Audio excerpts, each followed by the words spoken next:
Hello friends, welcome to my YouTube channel Stephen academy में आपका स्वागत है। और आज हम बीएससी एग्रीकल्चर फिफ्थ सेमेस्टर वालों के लिए principles of food science and nutrients का जो पेपर होने वाला है उसके हम आप लोगों के लिए क्वेश्चंस लाए हुए हैं। तो हमने इसके आप लोगों के लिए 2 वीडियो बनाए हैं जो कि आप लोगों के लिए बहुत ही इंपॉर्टेंट हैं। तो प्लीज़ आप लोग दोनों वीडियो को ज़रूर देखें और उसमें बहुत ही ज़्यादा इंपॉर्टेंट क्वेश्चन मैंने रखे हुए हैं। ठीक है, तो चलिए हम आप लोगों को कुछ इंपॉर्टेंट क्वेश्चन हैं जो आप लोगों को बताने जा रहे हैं। चलिए देखते हैं। तो पहला क्वेश्चन क्या है हमारा, भोजन का अनिवार्य अवयव है। तो भोजन का जो अनिवार्य अवयव होता है वो क्या होता है, ग्लूकोज, प्रोटीन, स्टार्च या कार्बोहाइड्रेट। तो इसमें आपका जो सही आंसर होगा वो क्या होगा, कार्बोहाइड्रेट होता है। ठीक है, क्या होता है, कार्बोहाइड्रेट होता है। भोजन का जो अनिवार्य रूप है वो क्या होता है, कार्बोहाइड्रेट होता है। जो ग्रीन टिक किया हुआ है ये आप लोगों का सही आंसर होगा। तो भोजन का जो अनिवार्य अवयव है वो क्या है, कार्बोहाइड्रेट के रूप में जाना जाता है। ठीक है, अगला क्वेश्चन है, निम्नलिखित में से कौन सा पदार्थ मानव शरीर में ईंधन का काम करता है। तो कौन सा पदार्थ मानव शरीर में ईंधन का कार्य करता है। तो इसमें भी आपका कार्बोहाइड्रेट ही सही होगा क्योंकि कार्बोहाइड्रेट ही मानव शरीर में सबसे ज़्यादा लिया जाता है। अगला क्वेश्चन है, कैप्सूल का आवरण बना होता है। तो जो कैप्सूल होता है, जो कैप्सूल हम लोग खाते हैं दवा के रूप में, इसका आवरण किसका बना होता है, प्रोटीन का, अंडे के छिलके का, या सेल्यूलोज का, या स्टार्च का। तो इसका सही आंसर है वो स्टार्च का बना होता है। ठीक है, किसका बना होता है, स्टार्च का बना होता है। अगला क्वेश्चन है, शहद का प्रमुख घटक है। तो शहद का प्रमुख घटक क्या है, ग्लूकोज, सुक्रोज, मल्टोज या फ्रक्टोज। तो जो शहद का प्रमुख घटक है तो वो फ्रक्टोज कहा जाता है। ठीक है, अगला क्वेश्चन है, निम्नलिखित में से कौन सी शर्करा तत्काल ऊर्जा प्रदान करती है। तो कौन सी शर्करा है जो हमें तत्काल ऊर्जा प्रदान कर देती है। तो वो ग्लूकोज जो होता है वो तुरंत एक्शन करता है मेरे शरीर में। ठीक है, तुरंत ऊर्जा प्रदान करता है। अगला क्वेश्चन है, शहद में मुख्यतः होते हैं। तो शहद में मुख्यतः क्या क्या होते हैं। तो शहद में मुख्यतः कार्बोहाइड्रेट जो होता है वो पाया जाता है। हमारा क्या पाया जाता है, शहद में मुख्यतः कार्बोहाइड्रेट पाया जाता है। ऑप्शन नंबर आपका बी राइट होगा। अगला क्वेश्चन है, निम्नलिखित में से सर्वाधिक ऊर्जा प्रदान करता है। तो सर्वाधिक ऊर्जा प्रदान क्या करता है, तो ये कार्बोहाइड्रेट जो होता है ये आपको सर्वाधिक ऊर्जा प्रदान करता है। ठीक है, ऑप्शन नंबर आपका ए राइट होगा।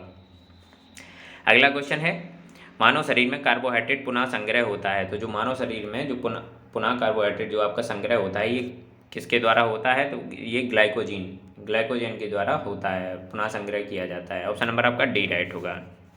अगला क्वेश्चन है, एक एथलीट को निम्न में से किससे जल्दी ऊर्जा मिलती है। तो ये जो एथलीट होते हैं इनको सबसे ज़्यादा ऊर्जा जल्दी किससे मिल जाती है। तो ये कार्बोहाइड्रेट से ही मिल जाती है आपको। ठीक है, ऑप्शन नंबर आपका डी राइट होगा, कार्बोहाइड्रेट से सबसे जल्दी ऊर्जा मिल जाती है। अगला क्वेश्चन है, लंबे समय तक कठोर शारीरिक कार्य पश्चात मांसपेशियों में थकान अनुभव होने के कारण होता है। तो थकान के अनुभव को होने का कारण क्या होता है, जो थकान के अनुभव का होने का कारण होता है वो होता है आपका ग्लूकोज का अवक्षय। जो ग्लूकोज होता है हमारे शरीर में उसका क्षय हो जाता है, वो मतलब मेरे शरीर से नष्ट हो जाता है। तो इसलिए हमें थकान या मांसपेशियों में कमजोरी महसूस होने लगती है। ठीक है, अगला क्वेश्चन है, रक्त ग्लूकोज स्तर सामान्यतः व्यक्त किया जाता है। तो किसमें किया जाता है, जो रक्त ग्लूकोज स्तर होता है वो किसमें व्यक्त किया जाता है, भाग प्रति मिलियन मीटर में। ठीक है, तो भाग प्रति मिलियन मी में किया जाता है। ऑप्शन नंबर आपका सी राइट होगा। अगला क्वेश्चन है, प्रोटीन बनाने के लिए कितने एमिनो अम्ल आवश्यक होते हैं। तो प्रोटीन बनाने के लिए कितने एमिनो अम्ल की आवश्यकता होती है, तो 20 एमिनो अम्ल की आवश्यकता होती है। ऑप्शन नंबर आपका सी राइट होगा। अगला क्वेश्चन है, शरीर में ऊतक का निर्माण किससे होता है। तो शरीर में जो ऊतक निर्माण होता है वो किससे होता है, वो प्रोटीन से होता है। ऑप्शन नंबर आपका ए सही होगा। अगला क्वेश्चन है, प्रोटीन को निम्नलिखित में से क्या माना जाता है। तो प्रोटीन को निम्नलिखित में से क्या मानते हैं, तो प्रोटीन को शरीर का निर्माण करने वाला ऊतक माना जाता है। ठीक है, ऑप्शन आपका ए राइट होगा। कौन सा होगा, ए राइट होगा। अगला क्वेश्चन है आपका, एंजाइम मूल रूप से क्या हैं। तो एंजाइम जो होते हैं वो मूल रूप से क्या होते हैं, वो भी आपके प्रोटीन ही कहलाते हैं। एंजाइम्स जो होते हैं वो प्रोटीन कहलाते हैं। अगला क्वेश्चन है आपका, जैविक सिस्टम में रासायनिक क्रिया की प्रक्रिया को तेज करने के लिए उत्तरदायी पदार्थ होता है। तो क्या उत्तरदायी पदार्थ होता है, तो ये भी एंजाइम होते हैं। तो जैविक सिस्टम में जो रासायनिक क्रियाएं होती हैं उनको तेज करने के लिए उत्तरदायी पदार्थ कौन सा होता है, तो एंजाइम होता है। अगला क्वेश्चन है, अल्फा कैरोटीन एक प्रोटीन होती है जो कि त्वचा में उपस्थित होती है। कहाँ पर उपस्थित होती है, जो कि हमारी त्वचा में उपस्थित होती है, अल्फा कैरोटीन। अगला क्वेश्चन है, सोयाबीन में प्रोटीन का प्रतिशत होता है। तो सोयाबीन में प्रोटीन का प्रतिशत कितना होता है, तो ये 42% होता है। ऑप्शन नंबर आपका ए राइट होगा। अगला क्वेश्चन है, किसमें प्रोटीन नहीं पाया जाता है। तो किसमें प्रोटीन नहीं पाया जाता है, किसमें प्रोटीन नहीं आपका पाया जाता है? तो मांस में, दूध में, चावल में और दाल में। तो किसमें प्रोटीन नहीं पाया जाता? तो यह इसमें आपका होगा चावल में प्रोटीन नहीं पाया जाता है। अगला क्वेश्चन है, निम्नलिखित में से किसमें प्रोटीन का सबसे अच्छा स्रोत पाया जाता है? तो प्रोटीन का जो सबसे अच्छा स्रोत होता है वो किसमें पाया जाता है? वो पाया जाता है आपका सोयाबीन में। सोयाबीन में आपकी प्रोटीन पाई जाती है सबसे अच्छी। अगला क्वेश्चन है, शाकाहारी अधिकतम प्रोटीन पाते हैं। तो शाकाहारी जो होते हैं ये अधिकतम प्रोटीन प्राप्त करते हैं। तो किससे प्रोटीन प्राप्त करते हैं? अधिकतम दालों से प्रोटीन प्राप्त करते हैं, ठीक है, जो शाकाहारी होते हैं। अगला क्वेश्चन है आपका, प्रोटीन का सर्वप्रमुख स्रोत है। तो प्रोटीन का जो सबसे अच्छा जो स्रोत है तो वो क्या है? वो सोयाबीन ही है जो आपका प्रोटीन का सबसे अच्छा स्रोत माना जाता है। अगला क्वेश्चन है, मानव शरीर में वसा जमा होती है। तो मानव शरीर में जो वसा होती है वो कहाँ पर जमा होती है? तो वसा ऊतक में जमा होती है, ठीक है। वसा कहाँ होती है? ऊतक में जमा होती है आपकी। ऑप्शन नंबर आपका बी राइट होगा। अगला क्वेश्चन है, मानव शरीर में त्वचा तल के नीचे विद्यमान वसा निम्नलिखित में से किसके विरुद्ध अवरोधक का काम करती है? तो किसके विरुद्ध अवरोधक का कार्य करती है? तो शरीर की जो ऊष्मा का जो क्षय होता है उसके विरुद्ध अवरोधक का कार्य करती है। ऑप्शन नंबर आपका बी राइट होगा, ठीक है। अगला क्वेश्चन है, ऊंट बिना पानी के कुछ दिनों तक मरुस्थल में रहता है, ऐसा वह कर पाता है। तो किस कारण कर पाता है वो? ऐसा इसलिए कर पाता है क्योंकि अपने कूड़न में जमा की हुई चिकनाई होती है, उसके जो एक होता है चिकना तरल पदार्थ होता है वो जमा किए रहता है। तो इसकी वजह से ऊंट बिना पानी के कुछ दिनों तक मरुस्थल में रह पाता है। अगला क्वेश्चन है, निम्नलिखित में से भोजन में से किससे प्रति ग्राम सर्वाधिक ऊर्जा प्राप्त होती है? तो प्रति ग्राम जो सबसे ज़्यादा ऊर्जा प्राप्त होती है वो वसा के द्वारा होती है। ऑप्शन नंबर आपका बी राइट होगा। अगला क्वेश्चन है, विटामिन शब्द किसने प्रतिपादित किया था? तो विटामिन शब्द है जो वो आपका किसने दिया था? तो ये दिया था आपका फंग ने दिया था। ऑप्शन नंबर आपका सी राइट होगा। अगला क्वेश्चन है, निम्नलिखित में से किससे ऊर्जा प्राप्त नहीं होती है? तो किससे ऊर्जा प्राप्त नहीं होती है हमारी? तो ये विटामिन से ऊर्जा कोई भी प्राप्त नहीं होती हमारी, ठीक, निम्नलिखित में से। अगला क्वेश्चन है, निम्नलिखित में से किसे रक्षात्मक पदार्थ कहा जाता है? किसे रक्षात्मक पदार्थ कहा जाए? तो विटामिन जो होते हैं ये हमारी रक्षा करते हैं तो इसलिए इन्हें रक्षात्मक पदार्थ कहा जाता है। ऑप्शन नंबर आपका ए राइट होगा। अगला क्वेश्चन है, निम्नलिखित में से कौन विटामिन ए का सर्वोत्तम स्रोत है? तो कौन विटामिन ए का सर्वोत्तम स्रोत है? तो गाजर जो होती है विटामिन ए का सर्वोत्तम स्रोत मानी जाती है। अगला क्वेश्चन है, मानव शरीर में विटामिन ए भंडारित होता है। तो कहाँ पर होता है मानव शरीर में विटामिन ए जो होता है वो कहाँ पर जाता है? ये यकृत में आपके स्टोर होता रहता है, ठीक है। ऑप्शन नंबर आपका ए राइट होगा। अगला क्वेश्चन है, विटामिन ए की कमी से कौन सा रोग फैलता है? तो विटामिन ए की कमी से कौन सा रोग फैलता है? हमें रतौंधी होती है। ऑप्शन नंबर आपका सी राइट होगा। अगला क्वेश्चन है, निम्नलिखित में से कौन सा विटामिन ए का प्रचुरतम स्रोत है? तो कौन सा है विटामिन ए का प्रचुरतम स्रोत? तो आम होगा इसमें, ठीक है। अगला क्वेश्चन है, थायमीन है। तो थायमीन क्या है? थायमीन विटामिन बी जो होता है इसे थायमीन के नाम से जाना जाता है। किसे जाना जाता है? विटामिन B1 को। अगला क्वेश्चन है, निम्नलिखित विटामिनों में से किसमें कोबाल्ट होता है? किसमें कोबाल्ट होता है? विटामिन B12 में आपका कोबाल्ट पाया जाता है। ऑप्शन नंबर आपका बी राइट होगा।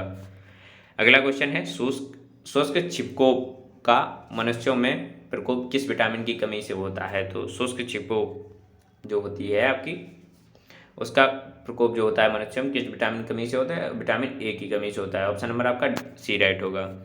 अगला क्वेश्चन है, साइकोकोबालामिन है। तो साइकोकोबालामिन किसे कहते हैं? तो ये विटामिन B12 को कहते हैं साइकोकोबालामिन। अगला क्वेश्चन है, विटामिन जो खट्टे फलों में पाया जाता है तथा चर्म को स्वस्थ रखने के लिए जरूरी होता है। तो कौन सा विटामिन जो खट्टे फलों में पाया जाता है? तो विटामिन सी पाया जाता है। ऑप्शन नंबर आपका सी राइट होगा।